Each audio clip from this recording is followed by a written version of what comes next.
Morning সবাইকে। সবাই কেমন আছো? আশা করি সবাই খুব ভালো আছো। আপনারাও খুব ভালো আছি। তো এই দেখো আমরা একটা ব্লগ স্টার্ট করে দিয়েছি। তো ব্লগটা দেখতে থাকো। তো এই দেখো সোনামা তুমি কি বলবে বলো? ও সোনামাতে কি বলবে? বলো গুড মর্নিং বলে দাও। বলো গুড মর্নিং। ও কিছুই বলবে না, ঠিক আছে? তো ব্লগটা দেখতে থাকো। ব্লগটা ভালো লাগলে লাইক, কমেন্ট আর শেয়ার অবশ্যই, চ্যানেলটাকে সাবস্ক্রাইব করে দেবে। তো বাই বাই, চলো। হাই, এরকম সকালবেলাতে উঠেই ঠাম্মি চা খাবে, তো ঠাম্মার জন্য চা করে নিয়েছি। তো ঠাম্মা তো যেহেতু র চা খাবে, তো সেই জন্য র চাই করছি। তো আমরা দুধ চা খাবো, তো ঠাম্মার জন্য র চা করছি। তারপর সোনামা একটা ছাগলকে মারতে লাঠি নিয়ে কোথায় যাচ্ছে দেখো। তারপরই দেখছি এত জোরে বৃষ্টি, কি বলবো, প্রচুর বৃষ্টি হচ্ছে। তো তোমাদের ওখানে কাদের কাদের বৃষ্টি হচ্ছে অবশ্যই কিন্তু কমেন্টে জানিও। তো এই দেখো আমাদের দুধ চা করে নিয়েছি। তো আমি, মা আর একটা দাদু আছে, তো ওই দাদুটা খাবো। তো সেজন্য আমাদের চাও করে নিয়েছি। তো বোনরা তো কেউ বাড়িতে নেই, তো আমরা তিনজনাই খাবো। যেহেতু বৃষ্টি পড়ছে সেহেতু আমরা, ওই দাদুটা এসে আটকে গেছে, তো ওই দাদুটাকেও একটু চা দেবো। তো দেখো চাটা করে নিয়েছি, চাটা ছেঁকেও নিচ্ছি। তারপর সোনামাও দুষ্টুমি করছিলো, সোনামাও বলছিলো কি আমি চা খাবো। তো সোনামাকে যেহেতু চা দিই না, তো এই দেখো সোনামাও চলে এসছে ব্রাশ দাঁত মাজবে বলে আমার কাছে কলগেট নিতে এসছে। তো এই দেখো তারপরে বলছে আমি দাঁত মাজবো না, আর আমার ভালো লাগছে না। তারপরে এই দেখো ছাগলকে খেতে দিয়েছে, আর ছাগলগুলো দেখো কীভাবে মারামারি করছে। বাপরে, ওদেরও তো বৃষ্টি পড়ছে, ওরাই বা কোথায় যাবে, তাই না? সেজন্য সোনামা এই দেখো ওদেরকে দেখতেও চলে গেছে। দেখো আমিও রেডি হয়ে নিচ্ছি। তো দেখো সোনামাও ওদের কাছ থেকে খাবারটা নিয়ে চলে এসেছে, আর ওরা কেমনভাবে করছে।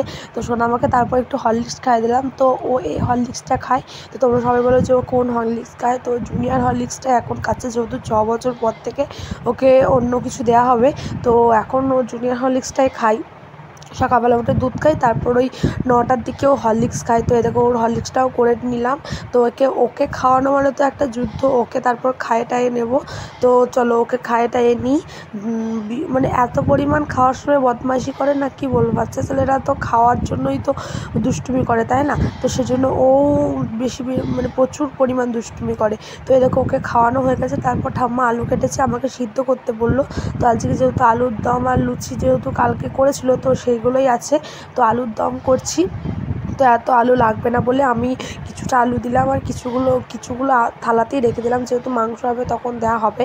তো এই দেখো তারপরেই আমি আলুটাও সিদ্ধ করতে বসিয়ে দিলাম কুকারে।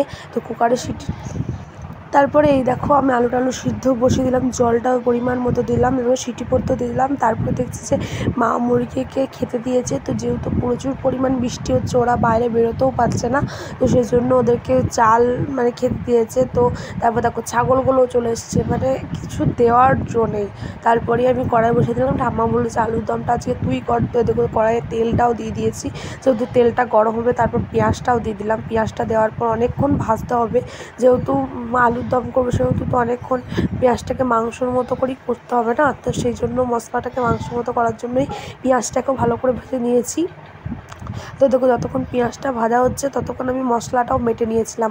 তারপরে মশলাটা মেটে নেওয়ার পর পেঁয়াজটাকে ভালো করে কষিয়ে ওর মধ্যে মশলাটাকেও দিয়ে দেবো। এবার দেখো মশলাটা দিয়ে দেওয়ার পর এই দেখো তারপর জিরে, তারপরে লঙ্কা গুঁড়ি, তারপরে হলুদ গুঁড়ি, নুন সবই দিয়ে দিয়েছি মোটামুটি। তো তারপর মশলাটাকে ভালো করে কষে নিলাম। তো কষে নেওয়ার পর সিদ্ধ করা আলুটা ওর মধ্যে দিয়ে দিলাম। তো এই দেখো আমার আলুর দম করা কমপ্লিট। এবার সবাইকে পুরি দিতে হবে। তো তারপরে দেখো মা দুধ জাল দিয়েছিলো, আমি একবার গেলাম মার কাছে। তো তারপর দেখছিলাম আজকে দুধ জাল দেওয়া হচ্ছে। তো এই দেখো তারপর আমি একটু বসলাম মায়ের কাছে। তো এই দেখো আমি বসেছি, মানে প্রচণ্ড গরমও করছে, ঠিক আছে? তারপরে দেখো আলুর দম আর লুচি নিয়ে চলে এসেছি, তো খাবো এটাই। তো সোনামার জন্য তো আলাদা, যেহেতু মাংস এনেছে, তো সোনামার জন্য, তো সোনামার তো বেশি বয়স নয়, ওর এখন 2 বছর 4 মাস বয়স, সেজন্য আমি তো ওকে একদমই ওই ঝাল মশলা দিই না। তো ওর জন্য আমি আলাদা করেই রান্না করে দিচ্ছি। তো তোমরা যদি এই রেসিপিটা দেখতে চাও অবশ্যই কিন্তু কমেন্টে জানিও, আমি তোমাদের পরের একটা ভিডিওতে দেখিয়ে দেবো। তারপরে এত আমাদের মাংসটাও কষিয়ে নিয়েছি। আমাদের মাংসর আলুটা ভাজছি, তো নুন হলুদ তো আলুর মধ্যেই দিয়ে দিয়েছি। না তোমরা তো সবাই কম বেশি জানো যে মাংস রান্না কীভাবে করতে হয়। তো তোমাদেরকে আমি একটা কথা বলি, তো অনেক মানুষ আছে না, তোমার ভালোটা না কেউ দেখতে পায় না, ঠিক আছে? সবাই তোমার খারাপটাই দেখবে, তুমি একটা ভালো কাজ করলে সেটা কিন্তু কেউ দেখবে না, তোমার খারাপ কাজটাই সবাই দেখবে। সেরকমও অনেক মানুষই আছে, তো তাদের কথা কেয়ার করলে হবে না, তোমাকে নিজের পথে এগিয়ে যেতে হবে।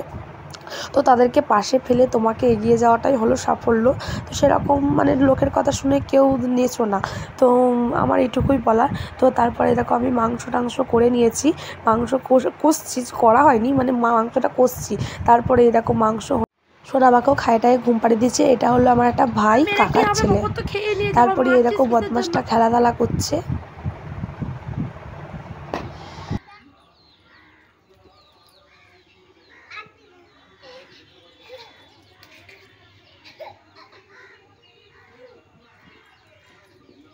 ওরম করে গাদ দিলে আসতে পারবে না, ওরম করে গাদ দিলে আর আসতে পারবে না।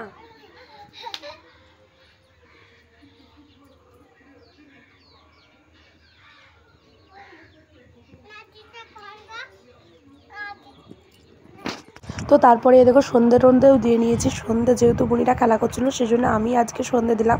তো বাড়িতে যদি এখানে না দেওয়ার গিয়ে আছে, তো এখানেও দিয়ে দিলাম। তো তারপরেই মা পয়সা দিল, বললো যে কি জিলাপি নিয়ে আসতে।